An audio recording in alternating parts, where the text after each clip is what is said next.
पुराने ज़माने की बात है कि एक ताजर और इसकी बीवी नए घर में आबाद हुए। इस घर के पड़ोसी में एक तुर्क नौजवान रहता था। एक दिन इसने अपने घर की दीवार में झांका तो इसकी नज़र ताजर की बीवी पर पड़ी। पहली ही नज़र में वो इसके हुस्न का दीवाना हो गया।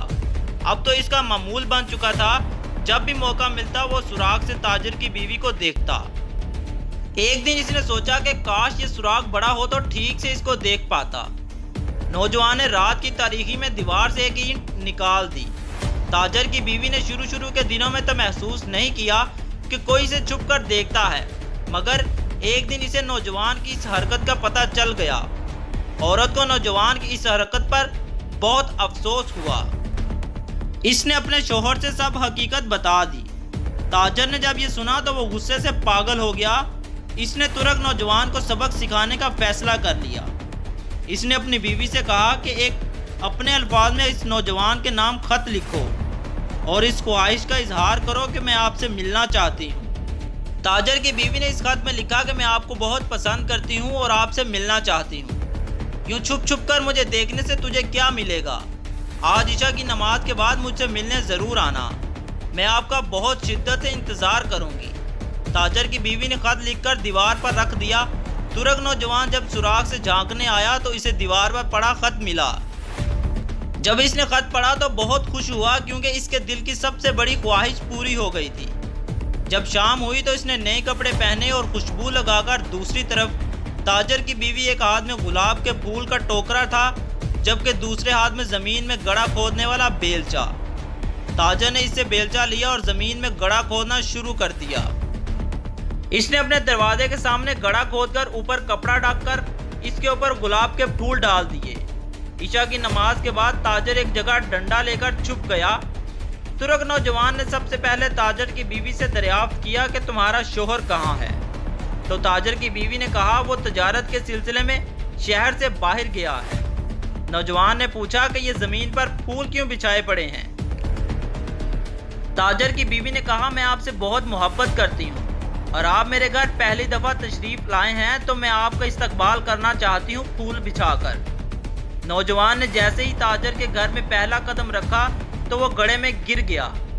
ताजर ने ऊपर से आकर इसके सर में ज़ोर से डंडा मारा तो वो इधर ही बेहोश हो गया।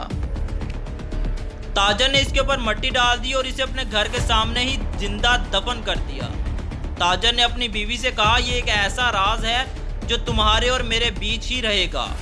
तुर्क नौजवान काफ़ी दिनों तक जब लापता रहा तो नौजवान के रिश्तेदार बादशाह के पास हाजिर हुए और कहा कि हमारा नौजवान अचानक लापता हो गया। बादशाह ने शहर की मस्जिद के इमाम को अपने दरबार में बुलाया और एक रात के लिए इसे अपने दरबार में मेहमान के तौर पर ठहराया। जब सुबह हुई तो बादशाह ने इमाम मस्जिद से कहा कि मस्जिद में बाजमात नमाज अदा करने के बाद जो तुमसे सबसे पहले पूछे कि बादशाह ने क्यों बुलवाया था, इस शख्स के बारे में तुम मुझे बताना।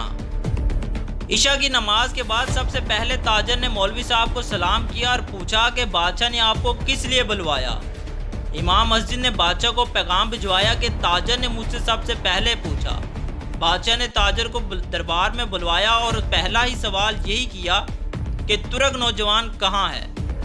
बादशाह के अचानक इस सवाल पर ताजर को पसीना आने लगा और इसने बादशाह से कहा ए बादशाह सलामत, मेरी बीवी एक पाकीज़ा औरत है, वो एक बापर्दा खातून है। ये शख्स मेरी बीवी को छुप कर देखा करता था। अपने घर में औरत अपने पर्दे का ख्याल नहीं रख सकती। मैं नहीं जानता इसने मेरी बीवी को किस किस हालत में देखा होगा। इसने मेरी इज्जत पर नज़र रखी तो मैंने इसे मार दिया। बादशाह ने कहा अगर ऐसी बात है तो मैं तुम पर इसका खून माफ़ करता हूँ और इस राज को कभी फाश नहीं करूँगा। तो गाइज़ आप लोग कमेंट करके ज़रूर बताइएगा आपको वीडियो कैसी लगी हो। अगर आपको वीडियो अच्छी लगी हो तो कमेंट करके ज़रूर बताइएगा कि मैं मज़ीद आपके लिए ऐसी वीडियोज़ लेकर आऊँ या नहीं। मिलते हैं अगली वीडियो में। खुदा हाफ़िज़।